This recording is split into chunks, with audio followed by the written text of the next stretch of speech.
യേശു പറയുന്നു, ഞാൻ നല്ല ഇടയനാണ്, ഞാൻ പിതാവിനെയും അറിയുന്നത് പോലെ ഞാൻ എനിക്കുള്ളവയും അറിയുന്നു. ഇത് ദൈവത്തിന് മാത്രം നടത്താൻ പറ്റുന്നൊരു ക്ലെയിമാണ്.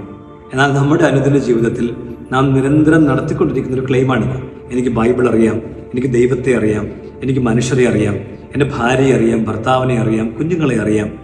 ഇങ്ങനെയുള്ള ക്ലെയിമുകൾ ഒഴിവാക്കുക. നാം ഏറ്റവും അടുത്തറിയുന്നു എന്ന് കരുതുന്ന മനുഷ്യരെക്കുറിച്ച് പോലും വളരെ കുറച്ച് മാത്രമേ നമുക്കറിയൂ. അവരുടെ ഉപബോധ മനസ്സിൻ്റെ, അപബോധ മനസ്സിൻ്റെ, അവരുടെ ബോധ മനസ്സിൻ്റെ ഒരു വ്യാപാരങ്ങളെക്കുറിച്ച് നമ്മൾ അറിയുന്നില്ല. അതുകൊണ്ട് തന്നെ ഇങ്ങനെയുള്ള ക്ലെയിമുകൾ നമുക്ക് ഒഴിവാക്കി കുറേ കൂടി എളിമയോടുകൂടി ദൈവമേ നീ എല്ലാം അറിയുന്നു എന്ന് പറയാൻ നമുക്ക് ശ്രമിക്കാം. നമ്മുടെ അറിവ് പങ്കുവയ്ക്കുമ്പോഴും ഹ്യൂമിലിറ്റിയോടുകൂടി, എളിമയോടുകൂടി, വിനയത്തോടുകൂടി പങ്കുവയ്ക്കാൻ ശ്രമിക്കാം. അതിനായി പ്രാർത്ഥിക്കാം. ആമേൻ.